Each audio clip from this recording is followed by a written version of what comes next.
¿Consideran que los estudiantes de primero a quinto semestre se deben involucrar en semilleros de investigación y qué estrategias se deben implementar para incentivar la participación de los estudiantes? Y creo que sería hacer como énfasis en esos de primero a quinto, ¿no? ¿Cómo piensan, doctor Valencia? Ese interés por la investigación debe empezar tan temprano como sea posible. Si ya nos concretamos a la pregunta, en la universidad los grupos de investigación deben estimular la presencia, la natural de posgrado, pero también de pregrado. Puede ser que un estudiante de niveles inferiores asista a un grupo y al principio simplemente observe cómo discuten los investigadores, los asistentes, de pronto empiece a tomar notas y él irá creciendo. De manera que es muy importante acabar con esa distinción categórica pregrado, progrado. Esa es una frontera entre los dos muy difusa. Y yo creo que la investigación, siendo el centro de la universidad, ya las universidades colombianas en los últimos 10, 15 años reconocen que la investigación es el centro de la vida académica, pero atención, no a costa de la docencia, ni a costa de la extensión. La investigación en la academia tiene una función clara, enriquecer la docencia, además de los resultados propios. No es lo mismo una investigación en un centro de investigación que en un centro de formación como la universidad. Y vuelvo a decir, no me gusta oír aquello de profesores investigadores y profesores docentes, es muy común. No se debe aceptar investigadores en la universidad que no den clase, que consideren que la clase no es para ellos. Y si la van a dar es casi por allá en la formación doctoral. No, señores. Uno muchas veces encuentra un premio Nobel en el primer semestre de una gran universidad. Se están decidiendo las vocaciones. Basta un profesor para que alguien decida su vida futura, que comunique pasión por el conocimiento, entusiasmo por lo que hace, de manera que en el primer semestre deberíamos tener los mejores profesores. Doctor Valencia, muchas gracias. Va a haber una ampliación de la pregunta por parte del estudiante que la formulaba. Bueno, buenas tardes. Yo fui el que pregunté acerca de los semilleros de investigación. Primero, pues quisiera agregar algo y quisiera pues definir el concepto de ingeniería, que ingeniería pues abarca lo que es invención e innovación e ingenio. En ningún momento pues yo veo que la palabra ingeniería tenga inmiscuida cálculo, matemáticas. Sí, es una herramienta que utiliza, pero es que si nos vamos desde el principio a la ingeniería, o sea, desde el colegio, el que a uno le enseñen matemáticas en un colegio y le enseñen física de una manera aburrida, realmente hace que los bachilleres no quieran estudiar una ingeniería, porque inmediatamente asocian ingeniería con matemáticas. Eso es realmente lo primero que asocia un estudiante de bachillerato con ingeniería matemáticas, cuando la ingeniería debe ser ingenio e innovación. Eso pues como para agregarlo. En cuanto a lo que decía de los semilleros, es porque muchos estudiantes no se atreven a inmiscuirse en un grupo de investigación, o estos grupos de investigaciones son muy cerrados, por lo que los estudiantes no tienen como la confianza de acercarse a ellos. En Bienestar existen grupos de trabajo que ayudan a estimular esto, pero no se han tomado las medidas necesarias. Esto lo digo es porque sí, ya el problema se identificó, es que los estudiantes no quieren estudiar ingeniería, no hay investigación en ingeniería, pero pues qué medidas se están tomando y qué trabajo de base se está tomando. Los estudiantes están involucrando a los estudiantes, cómo piensan las personas de bachillerato, cuál es su concepto frente a la ingeniería. Esto en sí, y pues principalmente el concepto de ingeniería, porque es que se puede perder realmente una persona que tenga una idea muy buena, un ingenio, porque él piense que la ingeniería es matemática. Cuando esto no es así, muchas veces pues se plantea la idea y después se procede a hacer los cálculos.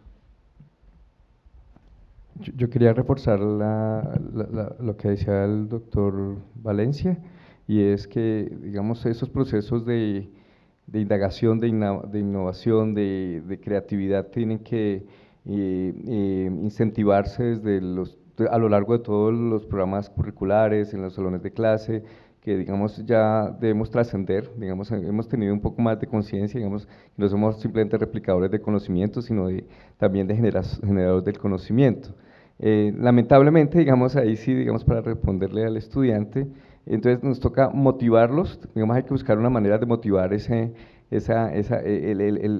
desarrollar ciertas aptitudes ahí en ellos, pero digamos también, digamos, cuando se quiere desarrollar ya una tecnología de de una cierta complejidad, nosotros nos soportamos en las ciencias y en las matemáticas, ¿no es cierto? Entonces no podemos, digamos, dejar eso de un lado, pero estoy de acuerdo con lo que usted dice, digamos, a veces lo más importante es la idea, digamos, volviendo a lo que se mencionaba hace un momento de Bill Gates, de el mismo Steve Jobs, digamos, claro, hay unas ideas detrás que son lo que trascendieron, pero en el fondo solo se pudieron desarrollar gracias a las ciencias y a la ingeniería. Quisiera decir una cosa tal vez más cortica y tal vez desde el bachillerato puede que no exista interés por ciertas carreras, porque son también muchas otras las que son bastante fuertes en las matemáticas, tal vez no en las físicas, es porque a uno no le han explicado eso para qué sirve. En realidad, uno se gradúa del colegio sin saber, pero no probablemente porque la formación haya sido aburrida, sino que al final del día, pues uno no sabe eso en qué lo puede aplicar. Miren, el tema de los estudiantes en los primeros semestres, un buen escenario que tiene la Facultad de Ingeniería en Bogotá al menos, son los cursos de introducción a la ingeniería. Hablo por química, que es el caso que conozco, pero sospecharía que debe ser igual en las 9 introducciones a las ingenierías. Allí se llevan a todos los investigadores a que dicten conferencias, cuenten lo que están haciendo, y tenemos muchos casos de muchachos que, terminada la conferencia, se le acercó al profesor, se vinculó al grupo de investigación desde primer semestre, obviamente comenzó cargando ladrillos, digámoslo en esos términos coloquiales, y hoy día, con nombres propios, Sandra Cifuentes, para mencionar solo uno, acaba de ser nombrada una de las 10 personas del MIT más brillantes en su doctorado. Se la están peleando 4 o 5 entidades para que haga su postdoctorado, y ella arrancó a investigar, si lo podemos llamar así, en primer semestre de ingeniería química, en una charla donde fue abierta para todo el mundo.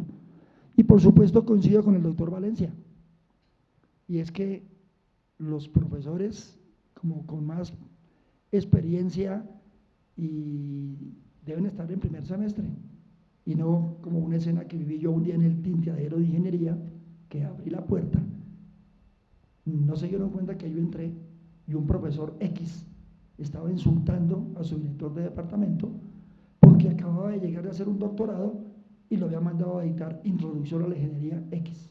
¿Cómo lograr que la investigación, universidad e industria responda a las necesidades de la población en general y no solo a las necesidades particulares de determinada empresa? Dice, ¿cómo traducir las innovaciones en mejoras de calidad de la vida de la población? Pues bueno, lo primero es que yo creo que hay que desatanizar un poquito la industria. Sí, digamos, la pregunta iba un poquito como cargada al interés económico de la industria. Y sí, todas esas cosas. Pues bueno, yo les cuento que antes de trabajar en la ANDI y venderle mi alma al diablo, aparentemente, yo trabajaba en Fedesarrollo y la ANDI era el diablo. Pero primero hay que entender que la industria, pues sí, yo dije el término, está pensando en el flujo de caja, no quise que lo pensaran en términos negativos. Y sin ponerle mucho tono político a esto, aquí hay grandes empresas que contribuyen muchísimo al desarrollo del país, ya sea porque generan empleo o porque en serio están generando, digamos, unos desarrollos que hacen que la economía funcione.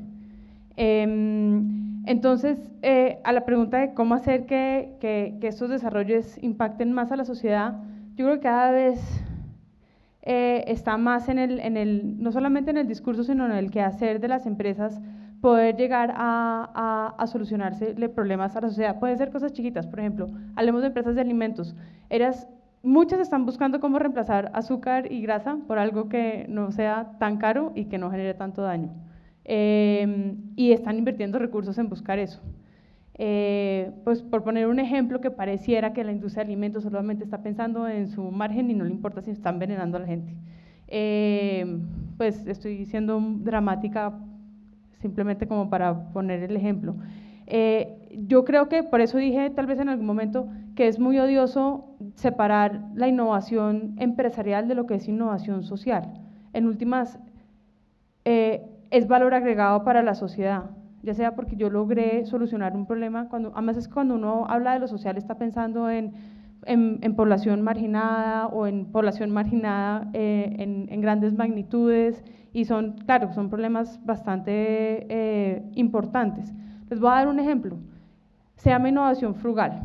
Innovación frugal fue un concepto que se empezó a desarrollar para poder llegar a los mercados emergentes, no con productos baratos, sino con productos que en serio solucionaran problemáticas específicas. Voy a hablarles de una empresa que es totalmente internacional, es reconocida como las más innovadoras del mundo, se llama General Electric.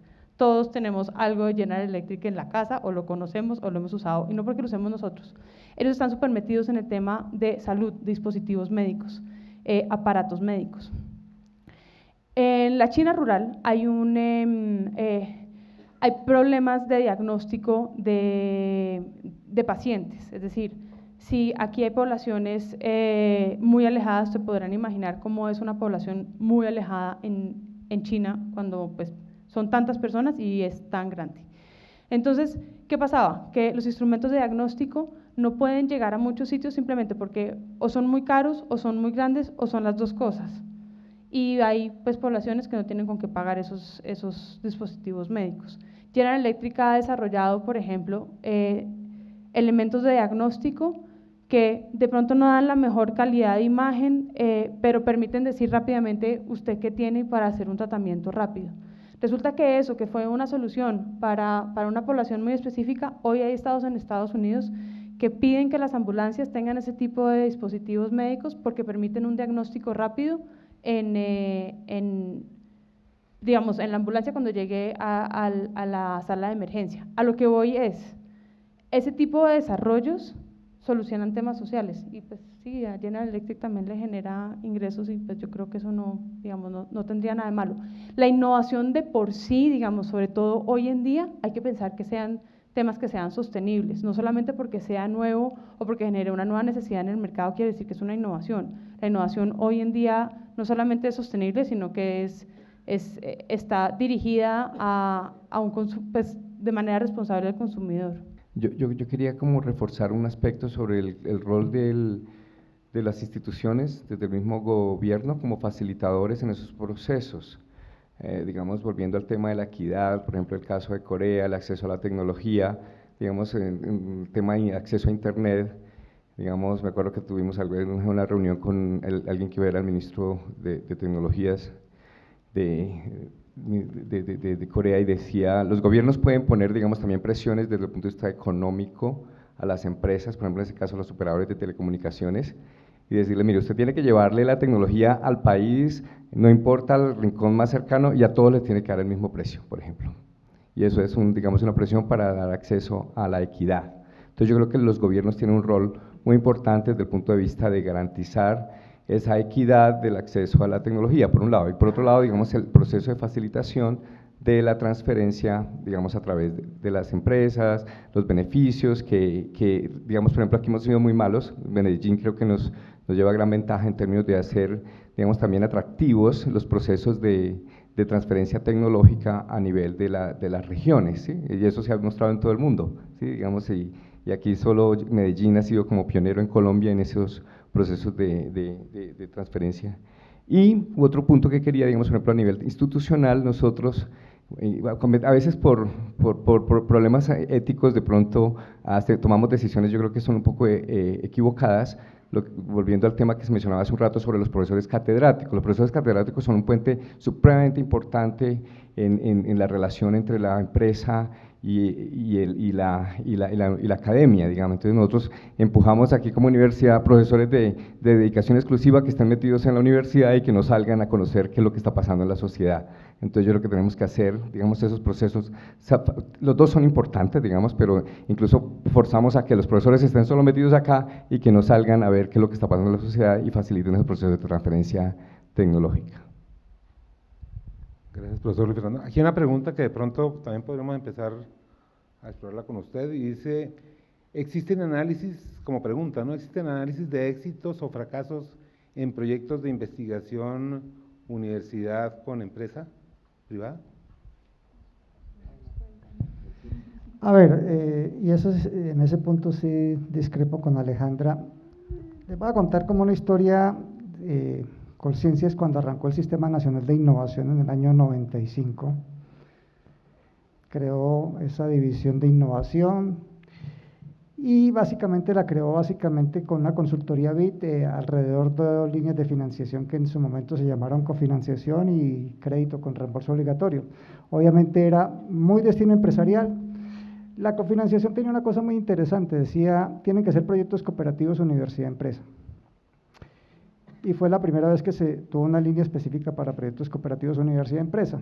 En el año 95, cuando se arma eso, yo estaba en el programa de energía y minería, siempre he estado ahí. Antes todos estábamos como en el mismo corralcito, todos los programas. Entonces dijeron, no, este programa de energía con otros 3 se va para el programa de innovación, entonces van a trabajar con otras reglas de financiación. Cuando nosotros le contábamos al consejo, mire, ustedes ahora están trabajando o vamos a trabajar bajo este esquema, todo el mundo empezó a protestar. Ustedes van a matar los grupos de investigación, ¿cómo se les ocurre que vamos a tener que hablar con empresas? Y eso fue pelea de todo el tiempo. Obviamente, digamos ese cambio involucra retos porque es hablar con alguien con los que no nos gusta hablar. Hablamos en lenguajes diferentes, en tiempos diferentes. Los recursos significan para cada uno diferente.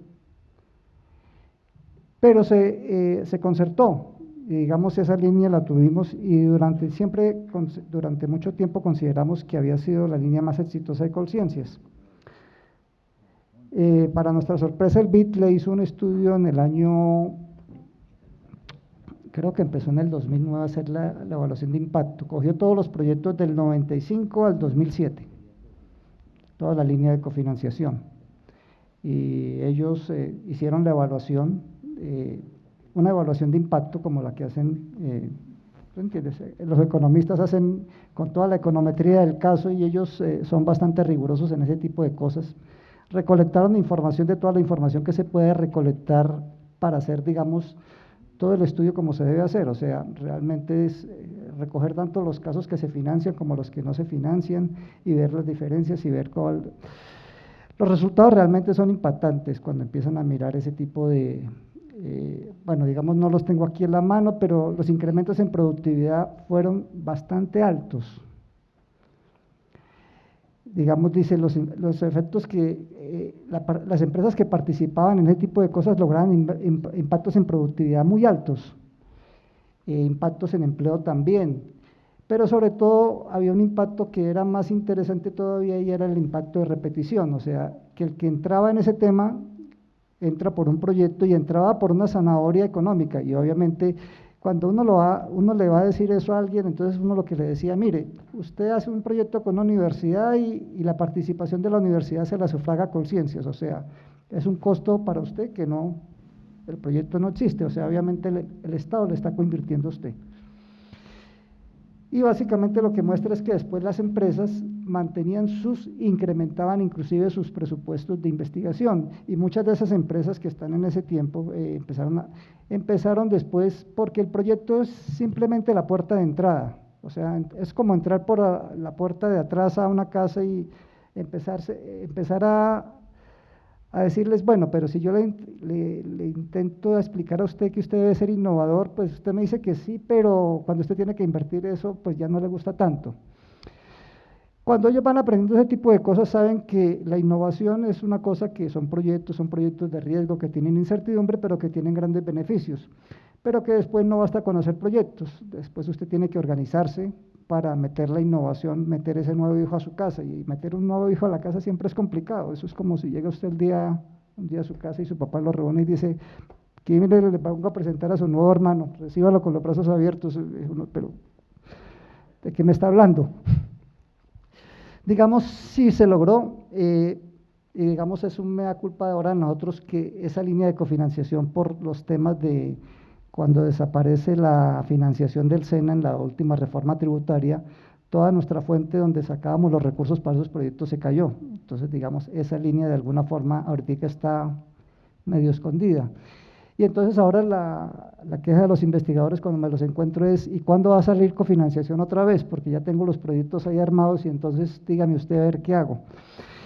Esa línea, más allá del tema financiero, más allá de la cosa que yo le doy a usted un préstamo o le doy un regalo para que usted busque una universidad que le haga todo el trabajo, enseña son como prácticas, enseña cosas que, digamos, hacer proyectos cuesta, hacer proyectos requiere una metodología y sobre todo para un actor que no conoce cómo es hacer proyectos. O sea, porque uno nota la diferencia cuando le toca estudiar beneficios tributarios, que eso nos ha tocado bastante. Cuando las empresas formulan proyectos, pues es un desastre, eso es un desastre. Entonces tiene que tener alguien que le ayude y lo lleve de la mano. Ya después ellos cuando aprenden bastante rápido, generan otro tipo de colaboraciones y las colaboraciones que generaron con las empresas después de eso, las empresas no son bobas. Si algo me funciona, pues lo racionalizo y lo organizo y le doy como todo el esquema de gerencia y después tengo convenios de cooperación para otro tipo de cosas por fuera de esa línea. O sea, que digamos, eso es de bueno. ¿Qué es lo malo? Que, digamos, no logramos como profundidad en cuanto a número de actores. O sea, digamos, era un mecanismo que lo conocían o lo aplicaban muy pocas porque ya adquieren las experiencias. Obviamente el que va adquiriendo trayectoria, el que se va entrenando, eso es como los deportistas, el que se entrena, si va a pelear contra el que no, compite contra el que no entrena, pues le va a ganar. Entonces, y obviamente que tenemos en nuestro sistema empresarial empresas que son bastante interesantes de intervenir, pero que por tamaño es muy complicado. O sea, atacar al sector PYME es complicado, porque lograr compromisos económicos es difícil. Entonces toca tratar de agremiar muchos proyectos a través de un gran proyecto que permita generar factores de escala, digamos, y ese es el tema. Pero digamos, sí dio muy buenos resultados. De hecho, los del BID andan muy contentos porque entonces sacaron esos economistas un artículo que lo están publicando en todo lado y entonces, pues obviamente para ellos es muy bueno desde el punto de vista de reputación como economistas en cuanto a un estudio de impacto que ha mostrado impactos positivos.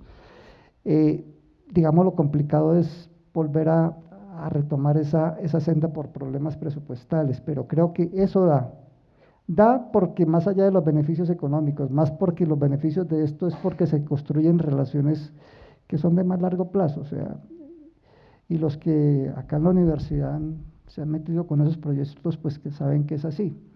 Con algunos se pueden construir relaciones de más largo plazo, o sea, con Ecopetrol hace unos años, desafortunadamente ahora no se puede, se apostaron a programas de 4 o 5 años, muchos adelantados con universidades, porque Ecopetrol tiene el ICP, tiene su centro de investigación, pero ellos también tienen claro que con su centro de desarrollo tecnológico pueden hacer ciertas cosas y otras cosas que no las van a hacer. Entonces, cuando yo tengo que hacer investigación básica, no la voy a hacer en ICP, la voy a hacer en universidades, porque pues, a mí me sale muy costoso. Yo lo que puedo hacer como empresa es desarrollo de tecnologías que están cerca del punto de mercado.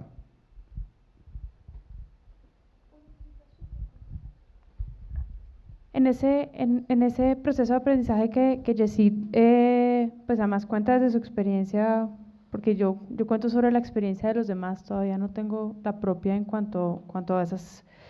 Claro, hay muchas empresas que ya tienen largas colaboraciones con distintas universidades, conté el cuento de Argos, pero en esa confianza, porque hemos hablado de confianza, hay un tema clave que yo traía y cuando eché el cuento se me pasó, pero es muy importante y es muy importante de cara a la planeación que ustedes van a hacer, y son los temas de propiedad intelectual. Hay que tener una política de propiedad intelectual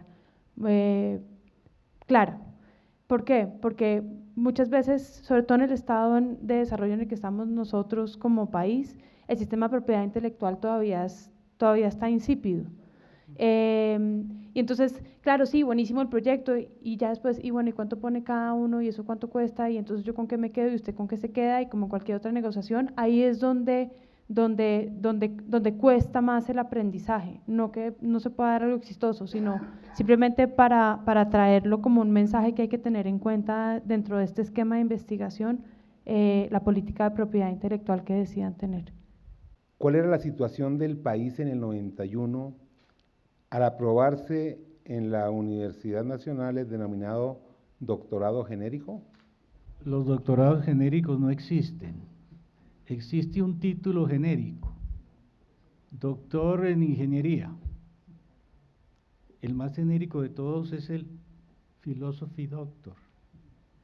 Entonces, ¿quiere decir que es sobre un tema genérico? No, señor.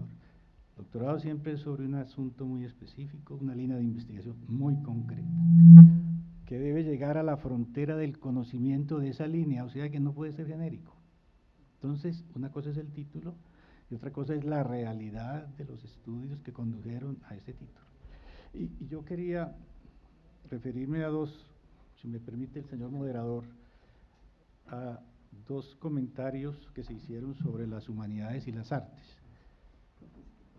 El doctor González nos decía conocernos, conocer la sociedad, quiénes somos, y el profesor Niño nos hablaba de la relación con el arte.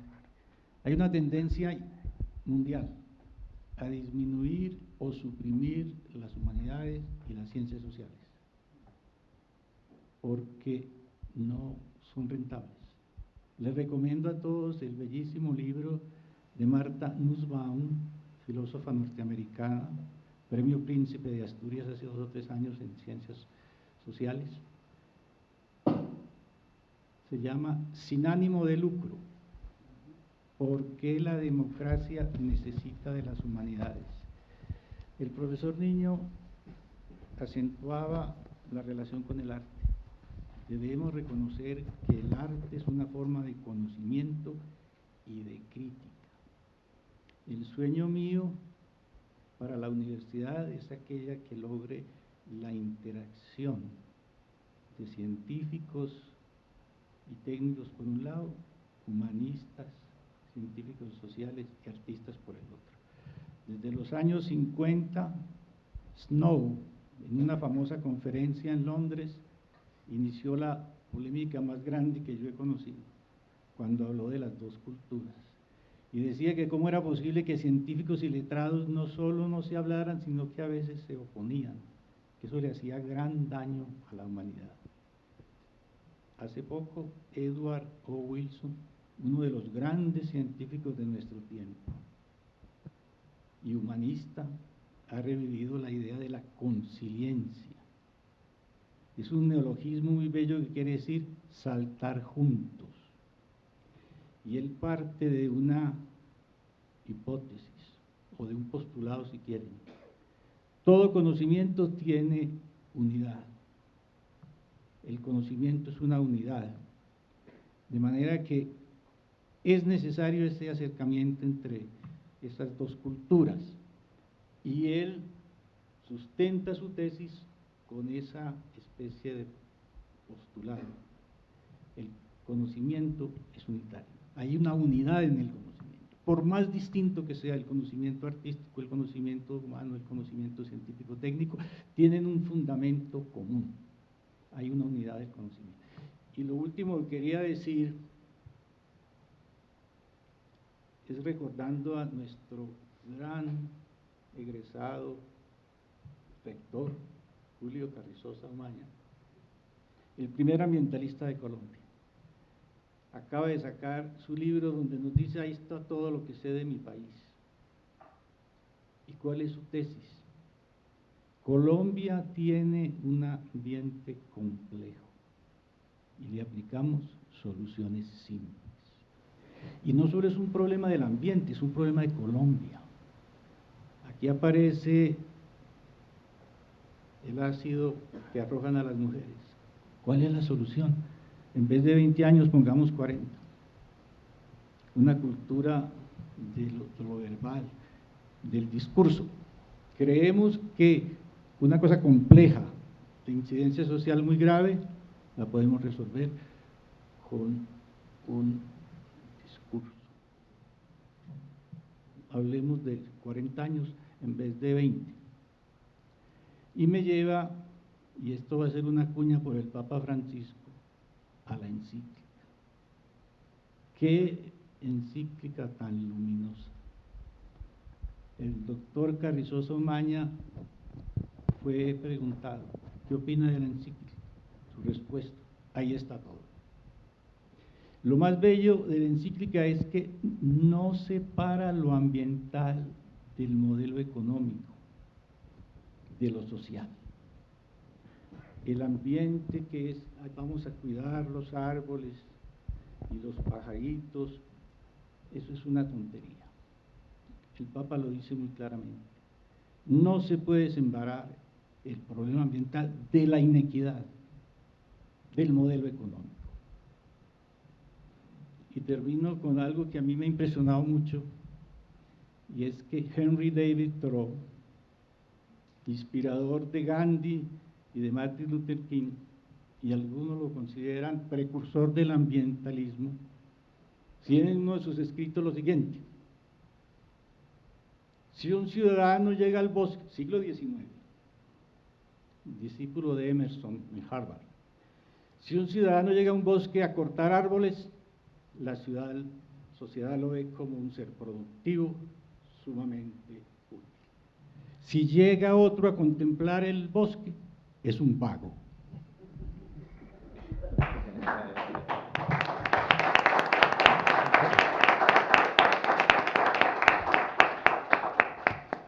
Sus palabras, doctor Valencia, son un epílogo magnífico para esta conferencia, para esta charla, para este panel, y seguramente inspirador de próximos debates.